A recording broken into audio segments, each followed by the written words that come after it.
to be thus abandoned, and several of the principal ecclesiastics of the kingdom remonstrated very strongly with Richard for this wicked conduct. But these remonstrances were of no avail. Richard abandoned himself more and more to drunkenness and profligacy, until at last his character became truly infamous.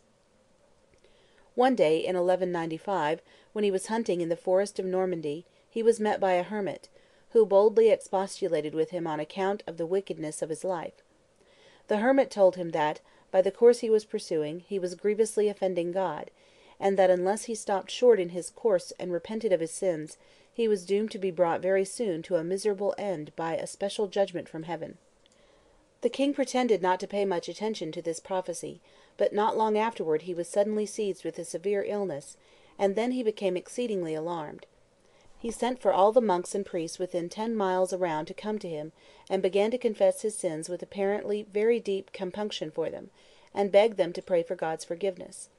He promised them solemnly that, if God would spare his life, he would return to Berengaria, and thenceforth be a true and faithful husband to her as long as he lived.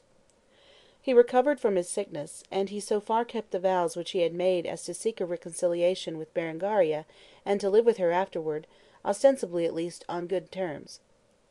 For 3 years after this Richard was engaged in wars with Philip chiefly on the frontiers between France and Normandy. At last, in the midst of this contest, he suddenly came to his death under circumstances of a remarkable character. He had heard that a peasant in the territory of one of his barons, named Videmar, in ploughing the field, had come upon a trap door in the ground which covered and concealed the entrance to a cave, and that, on going down into the cave, he had found a number of golden statues, with vases full of diamonds, and other treasures, and that the whole had been taken out and carried to the castle Chaluz, belonging to Videmar. Richard immediately proceeded to Videmar, and demanded that the treasure should be given up to him as the sovereign. Videmar replied that the rumour which had been spread was false, that nothing had been found but a pot of old Roman coins, which Richard was welcome to have, if he desired them. Richard replied that he did not believe that story, and that unless Videmar delivered up the statues and jewels, he would storm the castle. Videmar repeated that he had no statues and jewels, and so Richard brought up his troops and opened the siege. During the siege, a knight named Bertrand de Gordon, standing on the wall and seeing Richard on the ground below in a position where he thought he could reach him with an arrow, drew his bow and took aim. As he shot he prayed to God to speed it well. The arrow struck Richard in the shoulder. In trying to draw it out they broke the shaft, thus leaving the barb in the wound. Richard was borne to his tent, and a surgeon was sent for to cut out the barb. This made the wound greater, and in a short time inflammation set in, mortification ensued, and death grew nigh. When he found that all was over with him, and that his end had come, he was overwhelmed with remorse, and he died at length in anguish and despair.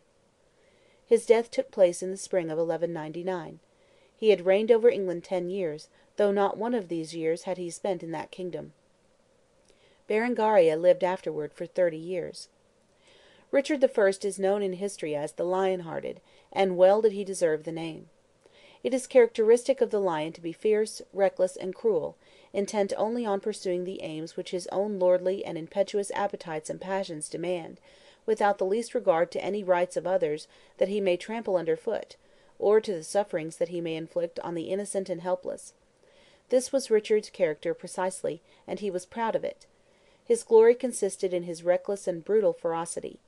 He pretended to be the champion and defender of the cause of Christ, but it is hardly possible to conceive of a character more completely antagonistic than his to the just, gentle, and forgiving spirit which the precepts of Jesus are calculated to form. End of Chapter 22. End of Richard I by Jacob Abbott.